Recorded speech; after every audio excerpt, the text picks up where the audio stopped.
Hi there. This is Pure Virtual C++ 2022, and I'm Stephen T. Lauade, a developer on the Visual C++ Libraries team.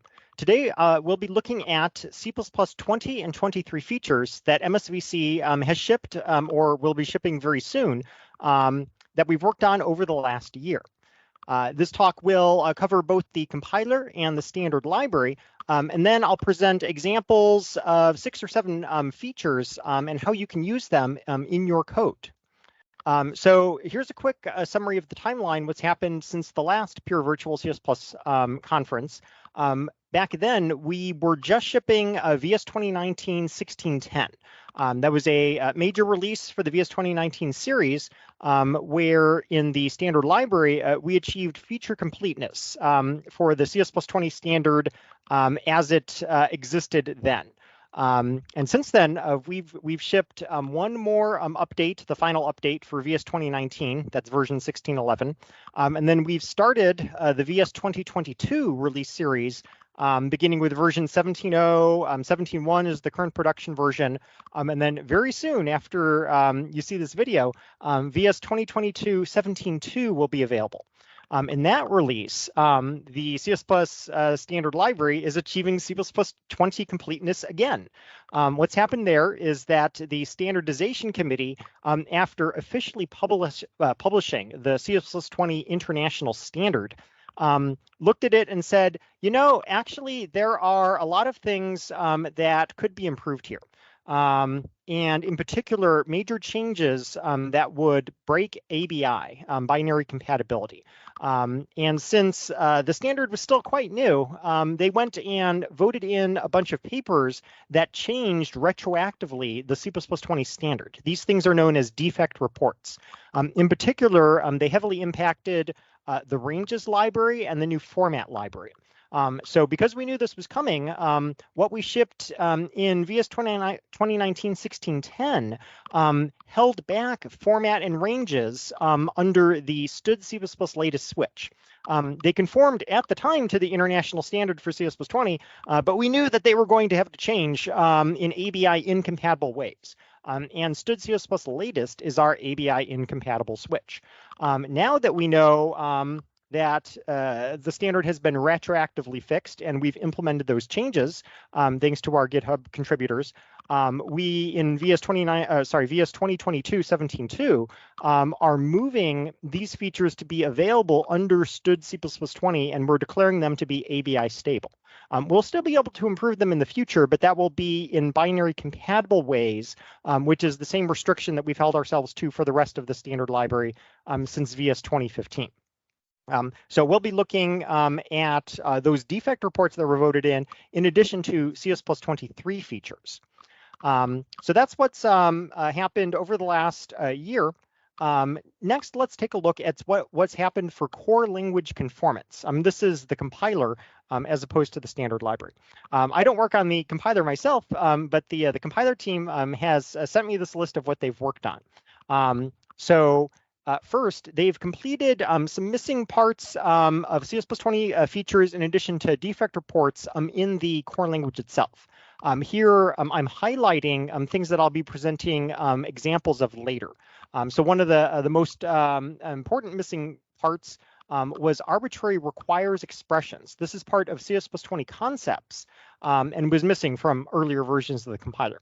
That was implemented in VS 2022 17.0, and because it was so important, that has already been backported to VS 2019 16.11.11. That's a patch release that's available right now if you're using the VS 2019 series.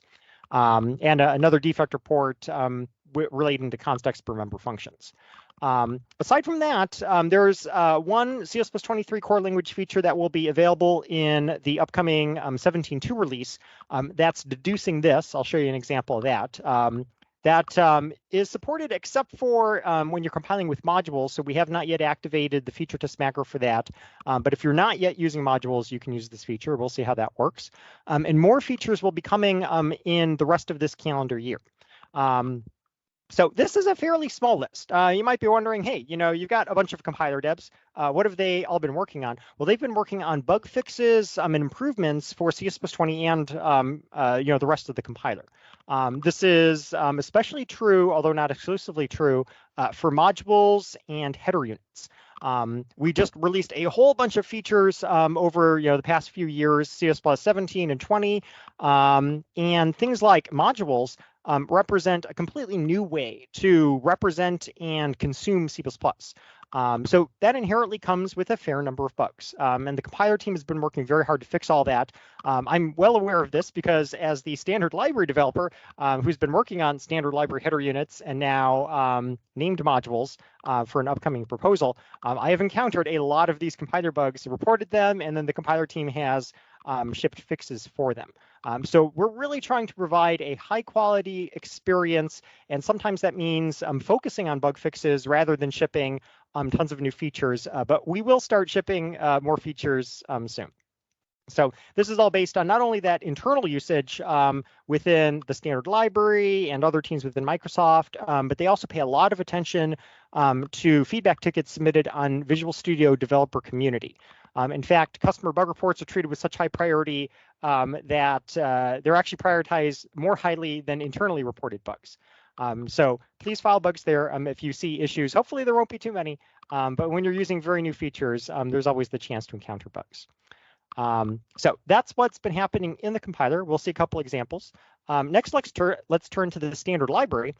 We publish a status chart, which I've developed in TypeScript now, and it's available live. There's the site on GitHub Pages. Here I've focused it down to just our lines tracking the number of features that remain to be implemented. So this line, it goes up when new features are voted into the standard. It goes down when we merge new features contributed either by our external contributors who are amazing or maintainers within Microsoft, or a combination of the two. So here on this graph, you can see when we completed CS+17. Here I've drawn a green arrow pointing to when we hit C++20 feature complete for the original international standard. And again, when we've hit C++20 defect report complete near the beginning of calendar year 2022. And due to the Visual Studio release pipeline, that's going to be available pretty soon. Shortly after this. And we're already working on CS+23. You can see the lighter purple line here is currently a little bit above 10 remaining features, but we've implemented a whole bunch as indicated by that sort of sawtooth pattern. So our goal here is to sort of remain continuously conformant. As new features are voted in, we try to implement them as quickly as possible while retaining a high level of quality, so we don't have a large backlog of work. As you can see, that happened during the CS+20 era, and it took over a year to implement all of that stuff. But now that we are more highly conformant, we should be able to avoid building up such a backlog as we find more and more efficient ways of working. So about all these defect reports I've been talking about, there has been a ton of them, and we've been shipping them in each individual update. We've got a few in 17.0, more in the current 17.1 production release, and then the last portion of them in 17.2. I don't have fully worked examples of any of these. These are important if you are specifically working with these bits of technology. That's why the standard voted them in. But mostly they're just sort of bug fixes applied to the standard itself, improving join view, iota view, things like that. There's also like compile time format string checking. So the idea is that as you start using CS+20, these will just be part of the implementation, unless you happen to have been very eagerly using the preview features before, for which we thank you.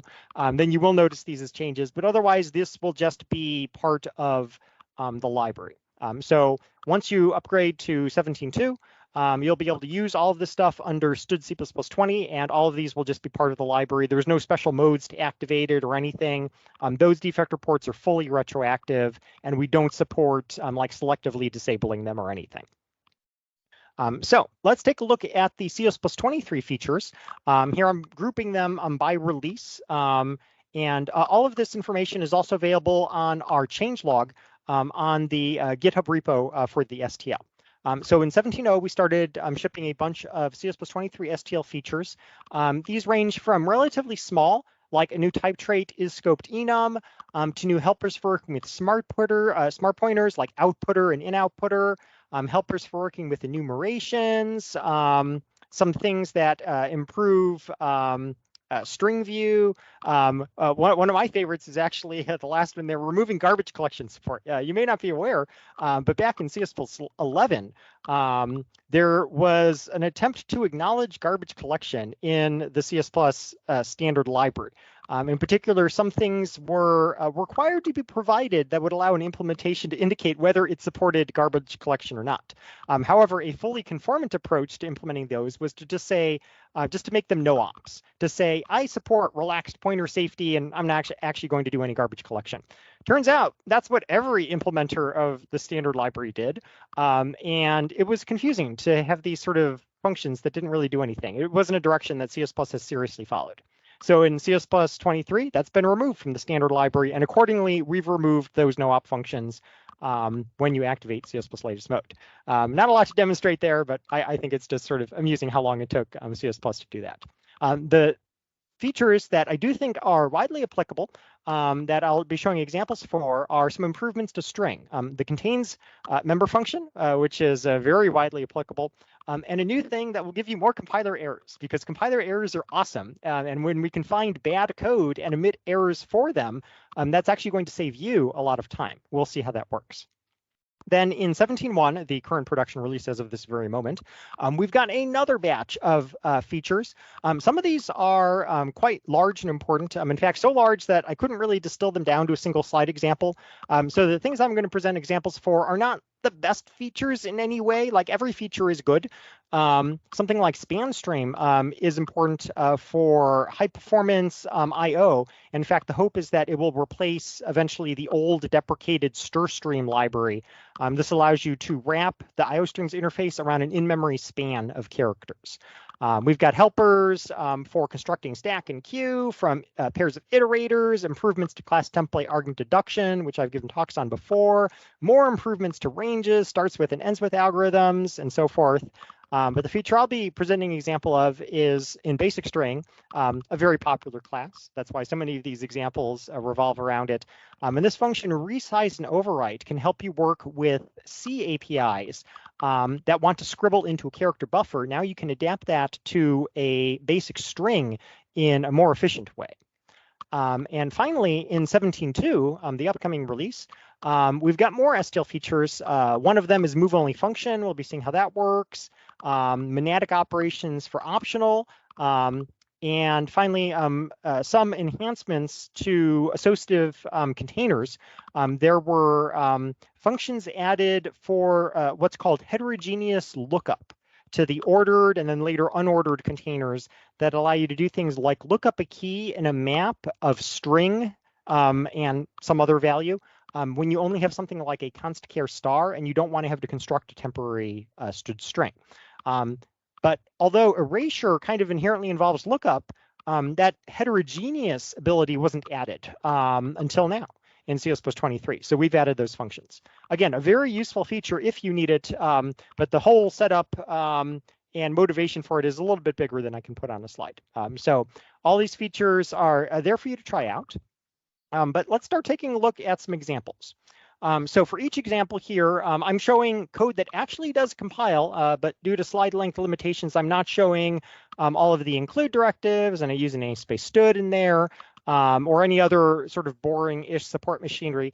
But I do have a link to the fully worked example that will compile, thanks to Matt Godwolt's Compiler Explorer, which Microsoft is now worked with to provide the very latest MSVC compiler tool sets.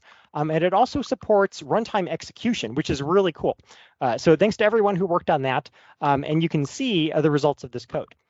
So here, what arbitrary requires expressions let you do, and unlike all the other examples here, this one is a C++20 thing, so you don't need std C++ latest, is you can just say requires brace and then some expressions that the concepts grammar allows you to put in requires at any point in your code. What worked before this was implemented was actually making named concepts, and this is what the standard library does. So whenever we need to query for the validity of expressions, like can I say iter plus n or sentinel minus iterator, we introduce a named concept for that, sometimes an internal ugly name, and then go use that. And that allowed us to work with previous versions of the compiler.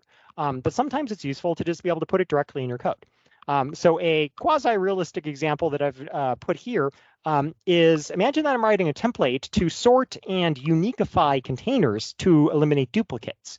Well, if you've ever used all of the different containers that the standard library provides, there's actually two major ways that you can do this. With the random access containers like vector and dec, you can call sort and then unique and then erase being a member function. And that will eliminate all those duplicates for you. Here, I'm using the ranges algorithms, but you could also use the classic algorithms and give them begin and end iterator separately. If you're working with std list or C++11's forward list, then that sort call won't work because std sort or ranges sort requires random access iterators. List and forward list provide only bidirectional or forward iterators. They're too weak to support the standard algorithm. But instead, they provide member functions to both sort and then both unique and erase unwanted elements. So here I can write just inline requires expression right there and switch on it at compile time using if_const_expr, the C++17 feature, to provide two different code paths. So I'm saying, hey, if the container supports member functions sort and unique, then call them. Otherwise, call the thing that assumes random access. I can put any expressions that I want there according to the rules of concepts, and this will work. And I don't need to do things like write a helper with void tsphene. I don't need tag dispatch, all of these old techniques. So very convenient when you need this sort of compile time programming. It's not even really metaprogramming, it's just doing compile time conditions. Okay, so let's take a look at a CS+23 feature. This is the other compiler feature that I wanted to show. This feature is referred to as deducing this, or the feature test macro calls it a related name. We'll see that on the next slide. So here, I think this is best presented with before and after examples. So here's the before example that would work in C++20 or slightly earlier using ref qualified member functions, which is a feature you may or may not be familiar with. Here, if you're writing an accessor for a member and you want to say, okay, I am a cat struct or class and I have a string data member. When the cat object is a named L value, I would like to provide people direct access to my internal string to be able to maintain a persistent reference to it. And if I'm const, then the reference that I hand out should be const. But then you can also say, hey, if I'm a temporary cat and somebody is accessing my name, then since I don't expect to be long-lived, why can't I allow the user to potentially move from my internal string? So I can propagate that referenceness, and that's what that third overload does, where name is ref qualified and returns a string ref. And then that implementation needs to return std move of the internal data member. And then we need another overload for const r value references. I could explain why that's necessary, but it is if you want to be fully strictly correct. However, here you have to repeat the same code 4 times. And if you're doing any more complicated work, maybe you need some setup before you start returning references to internal variables, then that would be a lot of repetition. So in CS+23, you can use this feature deducing this.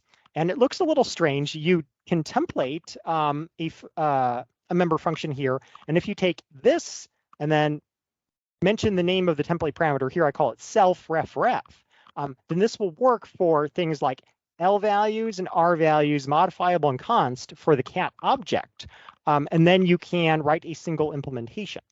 This also works in non-templated usages. You can read the paper to see all the possible examples. In fact, just today, I saw the compiler devs sent out a pull request for the compiler internal stuff that are converting a bunch of Lambda functions to use this feature so they can call themselves. I had never actually thought about using this feature in that way, but you totally can, because it allows you to sort of access the object in a more direct way.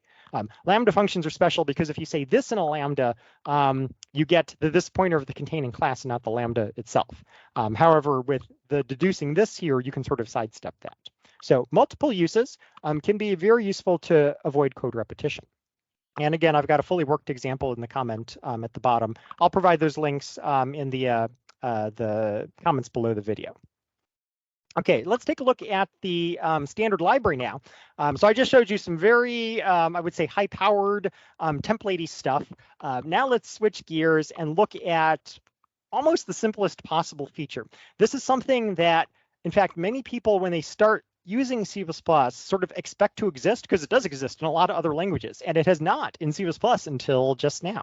If you have a string and you want to ask, does the string contain a substring? That was actually surprisingly obnoxious to do before. Now you can just call the contains member function. This is supported on both string and string view. Here I've just presented const string ref stir, but I could take a string view as well. And you can ask, hey, does this contain substrings like cat, meow, purr, and so forth, or just individual characters? And the thing that you give to contains can either be a C-style string, so const char star here. It could be a std string, a string view, or an individual character. I'm showing that these all work. And this just returns a bool, yes or no, by doing the classic search.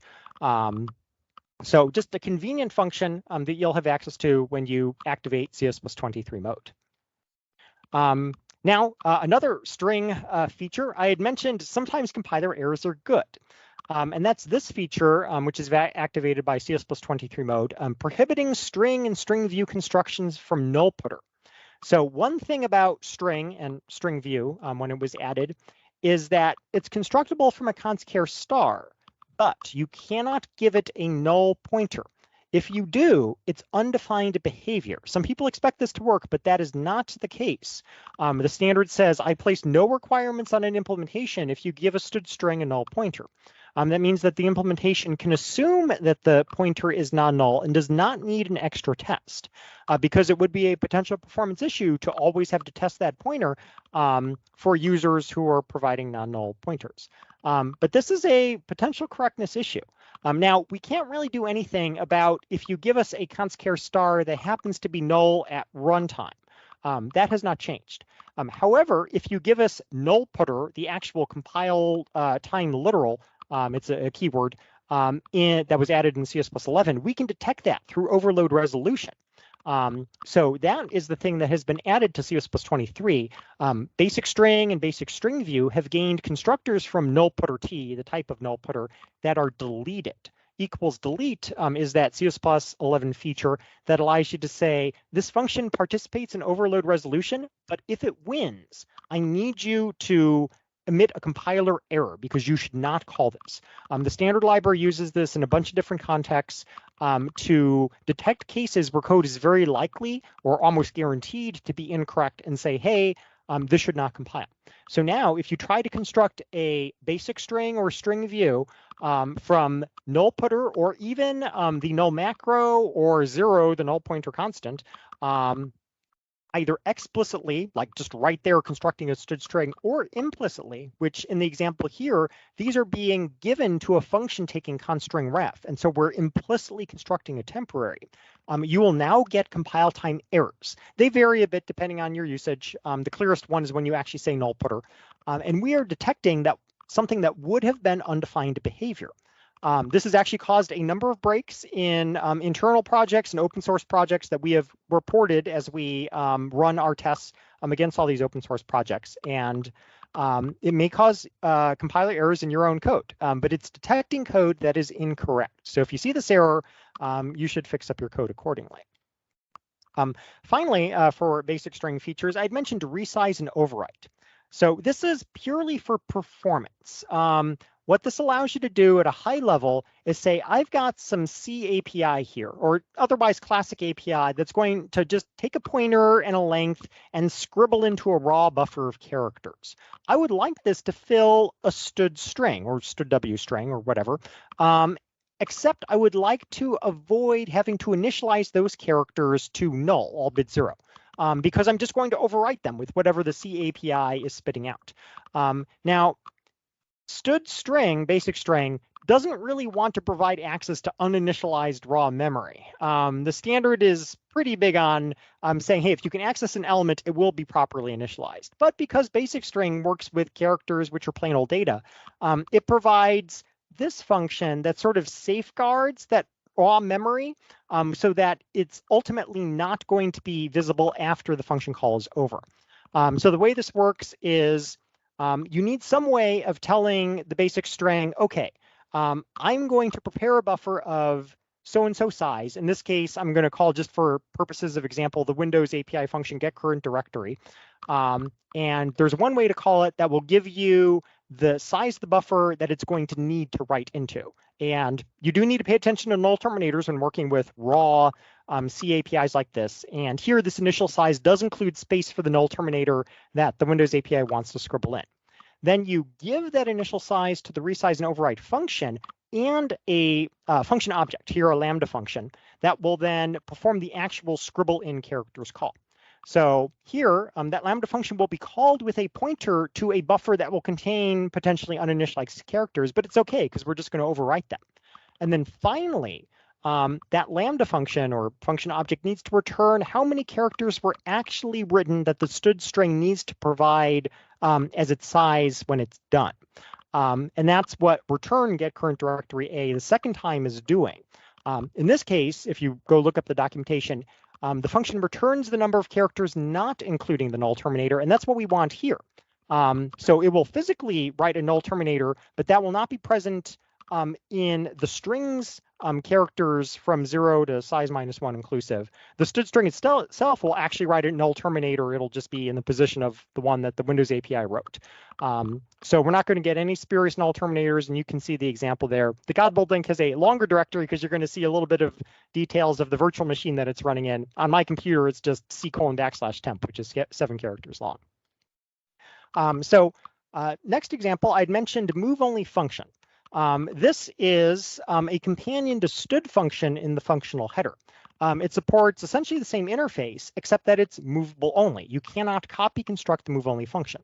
Well, why would you want that? Well, it turns out that when you give a function object to std function, it attempts to generate a copy constructor, and that's because std function does this thing known as type erasure. It forgets the type of the actual function object it's storing. I'm going to store it through internally something like a virtual function pointer, a pointer to a class that has virtual functions. Let me speak more precisely. It also needs to generate code to potentially copy that function object if the std function is ever copied. And that needs to be done immediately during the std function construction, regardless of whether the thing will actually be copied, because the compiler and the standard library have no idea what the code could do later. So if your function object stores movable only types like a unique putter, it will fail to compile. And if you've ever run into this, it's really baffling because you're not trying to copy anything, and yet the standard library says, I'm trying to copy, and yet I can't. Deleted function error. And there was no way around this. You could, write a function object that had a copy constructor that would assert and do nothing, but that's a horrible hack. Move-only function is a different type, and it says, I'm movable only, but in exchange for that, I can be constructed from movable only function objects. So if this is a natural fit for what you're doing, then move only function is there for you. And finally, the last example I have is Monadic Operations for Optional, a feature proposed by Microsoft's Cy Brandt. This is familiar to people who are coming from a functional programming background. But if you're not, the way I like to think of it is that this lets you write a chain of operations on a std optional object without constantly having to test, wait, is this thing empty or does it actually have a value? Because accessing or attempting to access the value of an optional that doesn't have one is a common source of undefined behavior. Writing code like this for operations that could potentially fail can result in more natural code. Although you do have to write as like a chain of member function calls that call lambdas, it's getting rid of a lot of if-else logic and the potential errors that that's associated with. So here I have a fairly unrealistic example. I'm just trying to demonstrate some code that could have operations that fail each step, like trying to parse an integer from a string view. Well, what if the string just contains characters that aren't numeric? That could fail. in which case I would get an empty optional int. Or what if I have a lambda that sometimes will succeed, but sometimes will fail due to specific reasons here. I'm saying if you try to adopt negative numbers of kittens, then that should clearly be a failure. I'm going to return an empty optional, a null op. This code can handle all these potential sources of failures, and there's not a single if optional contains a value test directly in the code. That's happening within the optional machinery, within these new functions, and then transform and or else. So sometimes this can be much more natural. So that's it for the examples that I wanted to show. Here I've got a quick preview of what's next, what we're going to be working on. We're taking those defect reports implemented in VS 2022 17.0 through 17.2, and we're backporting them to VS 2019 1611X. The exact patch release is yet to be determined. But we are going to bring this C++20 completion, again, all the defect report completion to the VS 2019 release. So if you're still using that for production, you will be able to access all the std format and std ranges machinery in the ABI stable std C++20 mode. So that will be available in the future. We don't have an exact ETA yet, but we are working hard on it. Then we are continuing to implement CS+23 compiler features, as I mentioned, and STL features. We're doing the latter in our open source GitHub repo, and many of them are being contributed from the community. So it's been an amazing experience working with them, and we're continuing to do so to remain as conformant as possible to CS+23 going forwards. And we're also proposing a couple of CS+23 features ourselves. The standard library team and the compiler team are working together to bring named modules to the standard library. I'm the co-author on the paper there, standard library modules, std and std compat. We hope to have something exciting to share with you in the near future. And we're also working on extending the coroutines experience to the standard library. There's a type called std generator that's currently being proposed, and then there's further work, std lazy, that's being proposed for CS+26. And finally, we've got some requests for you. If you're interested in CS+20 and 23, then you can help by upgrading to VS 2022 17.x, but whatever the current release is, and getting your production code base to compile with std C++20. And then you can go further by installing Visual Studio previews. This works side by side with any production versions of the toolset compiler IDE that you've got installed on your machine. The installer is actually very nice now, so you should be able to install it without any concern of disrupting your work. And then try running your code through the VS preview and tell us if it works or not. If you do encounter problems, please report any compiler or IDE bugs to the Visual Studio developer community. You can also report bugs in the CS+ standard library there, but you can also, and we prefer this, directly report STL bugs to our open source repo, github.com/Microsoft/STL. And there we can work with the community to investigate and resolve them. So that's all I have for you today. Thanks for watching, and we'll see you next time.